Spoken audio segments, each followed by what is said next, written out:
This one's going to blow your mind, even in today's world. A white couple who enslaved black adopted kids charged. 63-year-old Donald Ray Lance and 62-year-old Jean K. Whitefeather, a white couple from Sissonville, West Virginia, are back behind bars after a judge revoked their initial bond and raised it to $500,000 apiece. More than double the amount they faced last year when police arrested them on charges of locking their adopted black children in a barn and forcing them to work as slaves. The couple was ordered to reappear in court on June 11th, more than 8 months after each posted a $200,000 bond following their arrests in October. Adoptive parents of 3 children are in jail today after Kanawha County deputies said 2 teens were found locked inside a barn. Hannah Klein breaks down the investigation after deputies say they received a 911 call from someone concerned about the kids. A stunning find in Sissonville has led to the arrest of 2 adoptive parents. You're being charged with a felony, child neglect, creating risk of injury. Donald Lance and Jean Whitefeather now in jail as their children are now with CPS. It started on Monday when deputies got a call just before 6 o'clock in the evening. The 2 children were being locked in a barn at this home on Cheyenne Lane in Sissonville. They weren't able to locate any guardians or parental figures or anybody around the residence or the barn, and started having a conversation with 2 children that were inside the barn. Deputies eventually forced their way into the barn, where they said they found a 16-year-old girl and 14-year-old boy inside a 20 by 14-foot room. Investigators say the teens had no way to get out of the shed, with no running water, no bathroom.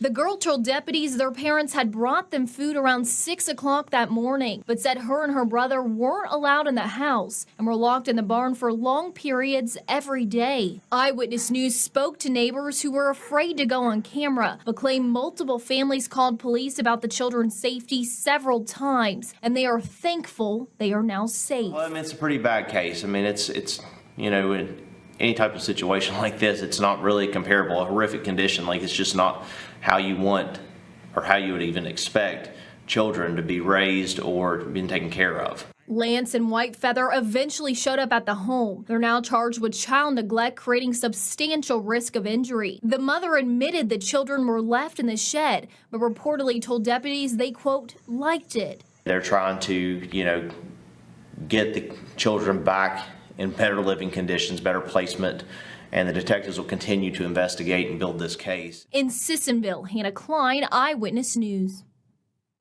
Hannah, thank you. And deputies said a 3rd child who was about 5 or 6 years old was found alone in the main home. Now, the child was found crying and close to the railing of an approximately 15-foot drop from a loft.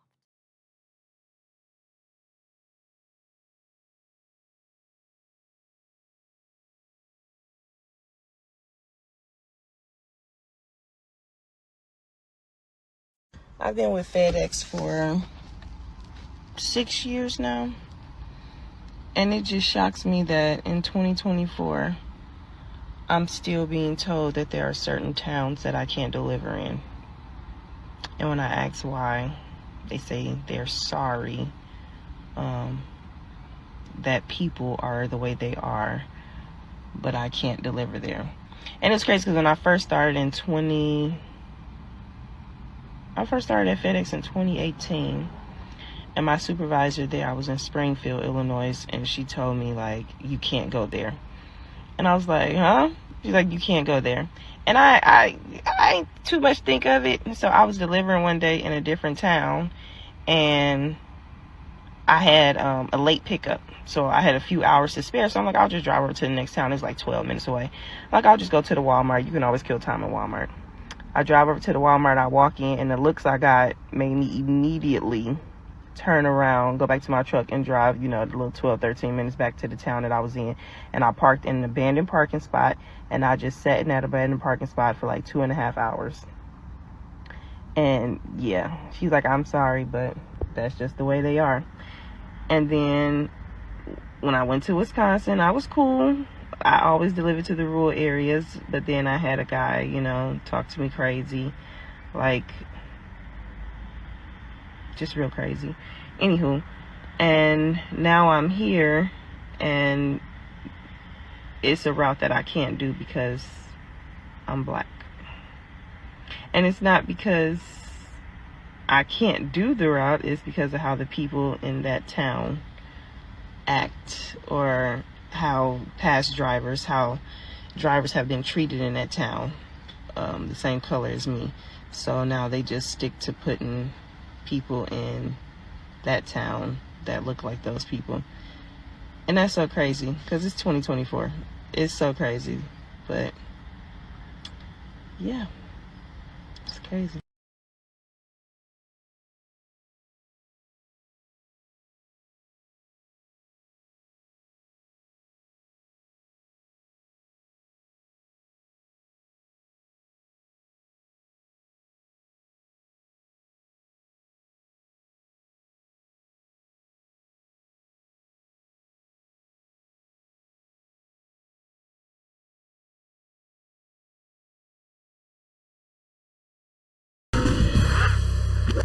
By the time Missouri Governor Jay Nixon went on television yesterday to announce the midnight curfew for residents of Ferguson, we'd already gone off the air here on MHP.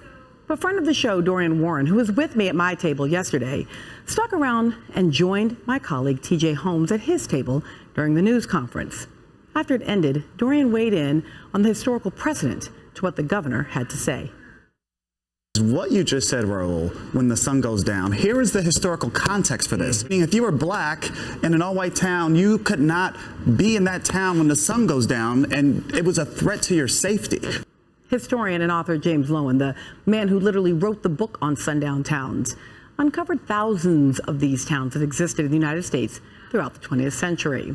By some estimates, as many as 10,000 sundown towns had sprung up across the country by 1970. Some where the warning to African Americans not to let the sun go down on you was an unspoken rule that spread by reputation. Others where the warning was explicitly spelled out in signs posted along the highway or at the town or on the county line. But all of them, whites-only spaces where being black after dark could mean arrest, harassment, assault, or worse.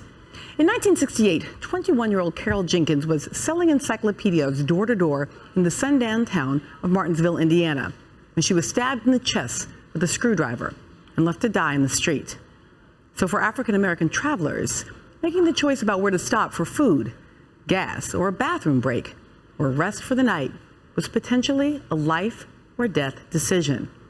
It is in part what prompted the publication of this, the Negro Motorist Green Book. This handy guide let African Americans on the road know where they could find safe harbor and where they need to steer clear of the threat of white violence in sundown towns. The Green Book started to become obsolete when the passage of the Civil Rights Act of 1964 outlawed racial discrimination in public accommodations. But that history of restricting travel and access to public spaces for African Americans seemed very present last night in Ferguson, where the people were warned to stay out after midnight in a town they normally call home.